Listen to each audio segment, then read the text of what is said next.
Hi, welcome to the Nonprofit Mastermind podcast, where every week I do a deep dive into the strategies and mindset behind launching, scaling, and leading a high-impact nonprofit. I'm your host, Brooke Richie-Babbage. Working to make the world a more just and beautiful place is messy, complex, heart-wrenching, and ultimately deeply joyful and fulfilling work. And none of us can do it alone. That's why I started this podcast, this Mastermind community, to hold space for and share the learnings and the questions and the grapplings and the actual concrete strategies that allow us to move our social impact work forward together. So welcome to the Mastermind. I'm so glad you're here. Hello, welcome to this week's episode of the Nonprofit Mastermind. So today we're going to talk about intentional staff and organizational culture. But before I dive in, I want to share a fun new resource that I'm really excited to release this week. It's coming out this Friday.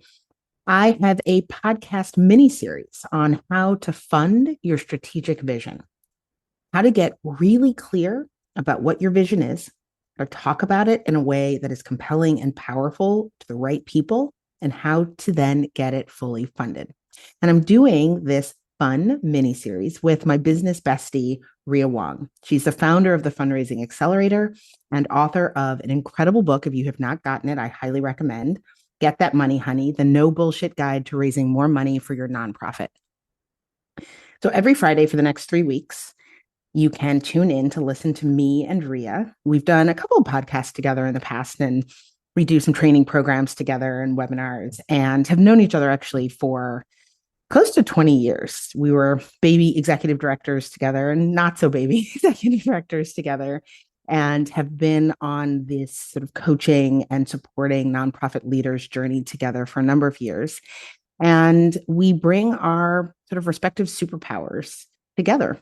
In each of the 3 episodes, we are going to break down very specific strategies that you should think about within each of the 3 areas of the funding for growth pie: personal and mindset, internal organizational structures and systems, and external relationships and messaging. So it's going to be a great mini series, and it starts this Friday. So definitely check back in your feed for special episodes of the Nonprofit Mastermind podcast for the next few Fridays.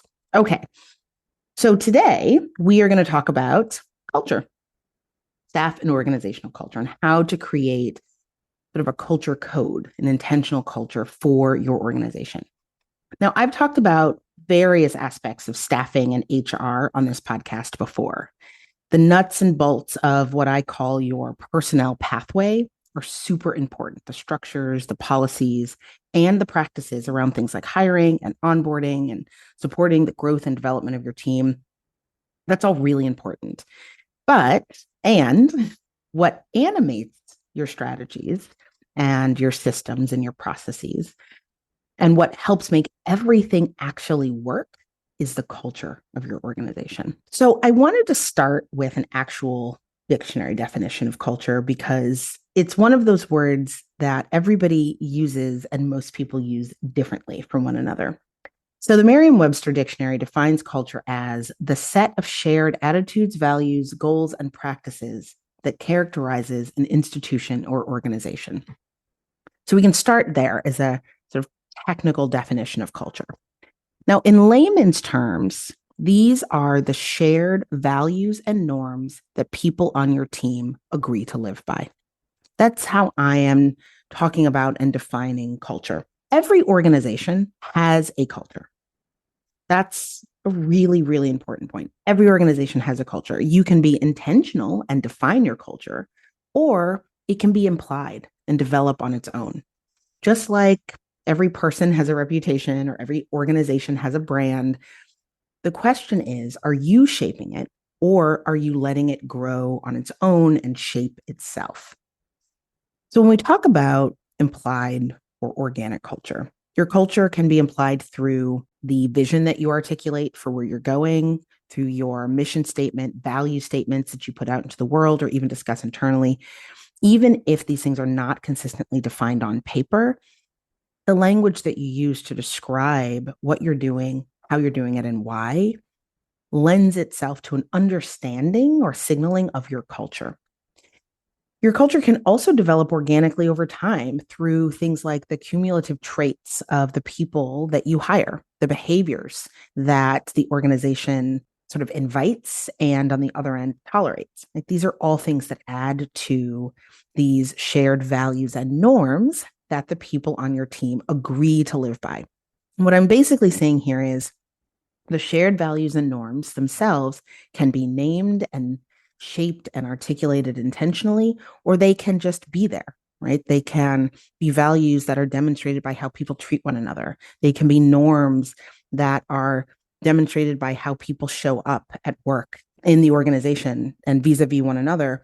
And this part about that your team agrees to live by, this can be an explicit agreement, things that are written down, or it can be a tacit agreement that things are just accepted and tolerated. Now, by contrast, intentional culture is shaped. It's defined, it's named, it's discussed, it's planned, and it's reflected in things like team agreements, community norms and practices, and organizational policies. Now, I argue, and for those of you who have listened to me for a while, this probably will not come as a surprise. I argue that the more effective way to build culture, the way to make sure it reflects what you actually want it to reflect and that it shapes behaviors and actions and that it lasts, is to build it intentionally.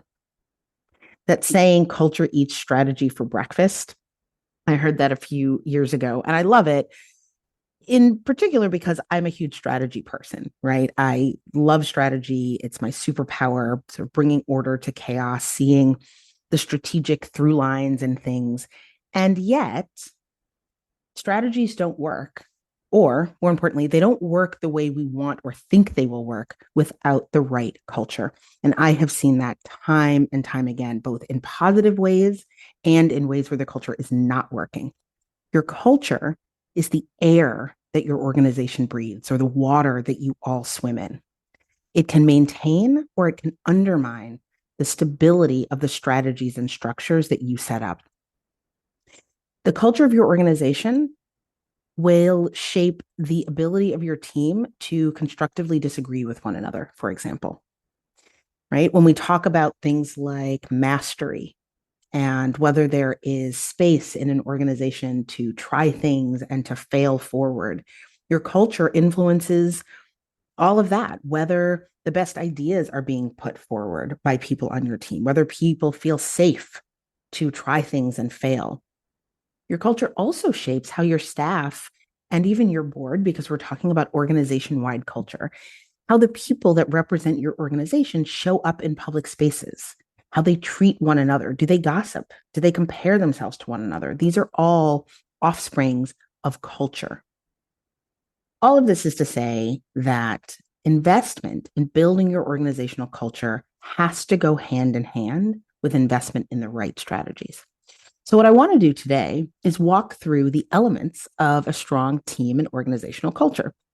I love a good framework, structure for things, and even something as seemingly sort of soft and fuzzy or esoteric as organizational culture can actually be broken down into its component parts and approached with intentionality and strategy, which I love. Intentionality and strategy.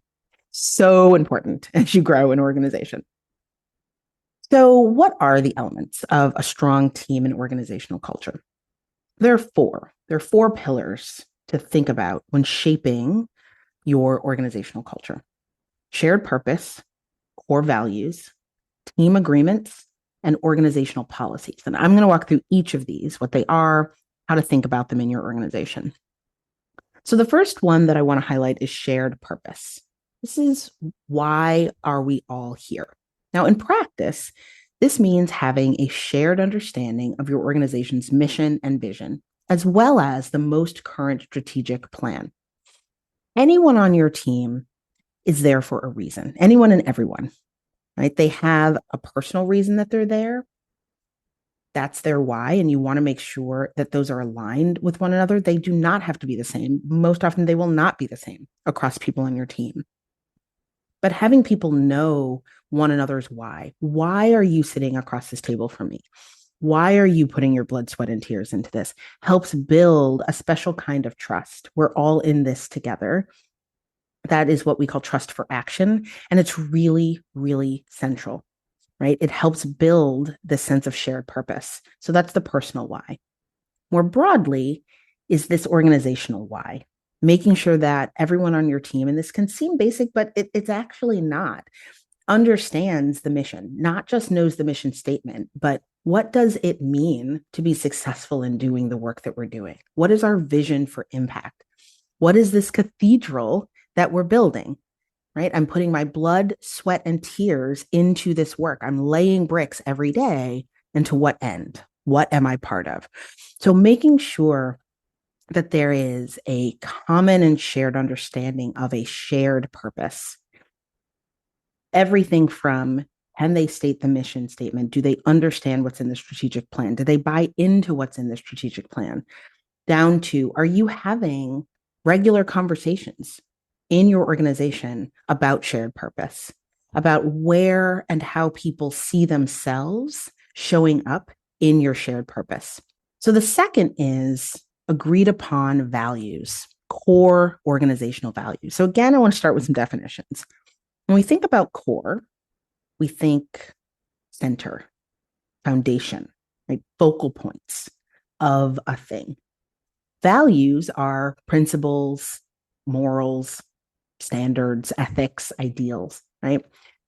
With these definitions in mind, when we talk about your organization's core values, we're talking about the ideals, the standards, the principles that are the heartbeat, that are at the nucleus of the organization and that guide your decision-making, your behaviors, and everything that you do, right? The values that make up a strong culture are active. They animate decision-making. They help you figure out how money is used within the organization. Organization's philosophy on work-life balance and how you support the professional development of your team. These are outgrowths of values, of principles that you have and beliefs that you have about what matters and what doesn't and how things are prioritized. Your core values also relate to how you measure impact and how you define success. And so making sure that everybody understands those definitions, understands those core values, and agrees with them and buys into them, right? We can all, as grown people, have different philosophies about work-life balance. We can have different philosophies about money and about impact and about success. And so you want to make sure that organizationally, you are defining and you are clear about what the organization's values are so that people can locate themselves and say, yes, I agree with that, or, oh, that makes sense to me, that resonates with me, right? That's part of the shared core values. So core values are active, right? They animate decision-making. Core values are also fixed. Jim Collins, who I love, he wrote Good to Great, and that's a business book, but he also wrote Good to Great in the Social Sectors, which is the sort of nonprofit version of it. If you have not read it, I highly recommend. It's a really quick read. It's great. So he wrote, great organizations keep clear the difference between their core values, which never change, and operating cultural practices, which endlessly adapt to a changing world. I really like that because it really captures the two ways that you want your values to show up in your culture. So the first is, what are these fixed animating core values that are at the heart of the organization that really we should refer to and that should animate our behaviors, our actions, our decisions, etc. And then second, what are the ways that values that we have adjust and shift and grow and evolve? For those of you who led organizations or were part of organizations that had to navigate COVID, this question of shifting values or how values show up in different ways to adapt to a changing world became really present for a lot of organizations. Questions around, going back to philosophies of work-life balance, questions around compensation, and showing up as one's whole self and measuring and defining impact and success. Organizations really had to zero in on what actually are our values here and how are they showing up. So that's the second pillar, right? Agreeing upon values. The third pillar of a really strong organizational culture is a set of team agreements. This is about the team agreeing on how they will behave together and treat one another. So, an actual team agreement is a structured document that outlines the expectations, roles, and responsibilities of a team. I really like team agreements. They show up in different ways. These can be, community agreements. These can be culture codes. They can be things that people sign when they first join the team. These show up in lots of different ways, but they're usually created collaboratively. There's buy-in and they're agreed upon by all team members. And then there's a formal or structured signing or agreement or opting in. And I think that opting in is a really important part of having an intentional culture as opposed to an implicit or implied culture. Right? You can have wonderful conversations about expectations and roles and responsibilities. That next step of opting in shifts a person's identity. It says, oh, actually, I am agreeing affirmatively to a set of agreements. And so there's some dissonance that's created when you don't adhere to those, right? Personally. And structurally, you can go back to people who have opted into a set of agreements and say, hey, we're getting away from our agreements, right? You create a container within which to have healthy conversations about deviations from agreements when everybody has opted in. I think that these agreements, if they work, they should be really clear. They do not have to be long. They can be concise, and they should cover all aspects of the team's work together, right? And by creating an actual team agreement as a pillar of your culture, it creates a safe and structured space for everyone on the team to bring into sort of the discussion how they want to show up, what their needs are, what their expectations are, what their promises to one another are. They can align around all of those and agree to work together in a certain way. So this can be really helpful in preventing conflict. It can also be really helpful in promoting collaboration, in smoothing friction that might arise when different team members are trying to work together to achieve a common end goal. So finally, the fourth pillar is organizational policies. You want to make sure that your purpose, your values, and your team agreements are reflected in the bones of your organization. And the policies are sort of the bones, right? They are a codification of the ways that you want to show up in a standard way. So these are things like your HR policies around hiring, around professional development, performance evaluation is a big one. Compensation, equitable compensation. What does that mean? How does that work? Things like bonuses come up a lot when I talk with teams about this, right? How do things like bonuses reflect our values and our team agreements? You also want to have external engagement policies, things like strategic communications and fundraising and financial management policies, right? So those are three buckets where you really want to think about how your purpose, shared purpose, your core values, and your team agreements are reflected. HR policies, external engagement policies, and financial management policies. So we talked a little bit about the HR policies, hiring, how are hiring decisions made, what are indicators that you include in your hiring rubric, what does equitable compensation look like. You also want to think about transparency in your budgeting and financial management, right? Are there funders or donors that you won't take money from? Do you have a naming policy for major donors? Like that's a reflection of values and purpose and shared purpose. How do you talk about constituents and clients? Is there language that you do and don't use? Right? I had a great conversation with a leader today in a coaching call around the use of the word poor, right? She had board members using the word poor to describe some of their young people. And she said, that's not really organizationally how we want to talk about the communities that we work with. And so I said, well, that you're talking about an organizational value that should be reflected in an external communications policy, right? A strategic communications policy. How do we talk about the work that we do? And if you have a values-based set of rules or agreements, they should be documented, right? That's where these policies can come into play. Okay, so to recap, we're talking about organizational culture, and culture eats strategy for breakfast. You can have all of the strategies and systems and structures in place to grow your organization, to lead in a sustainable way, all of the things that I love to geek out around and talk about. Those are all super important, but you have to be intentional, equally as intentional about culture, or your strategies can fall flat. To build a solid culture, I want you to think about 4 pillars that we talked about today: shared purpose, core values, written, bought into team agreements, and clear organizational policies that reflect your purpose, values, and agreements.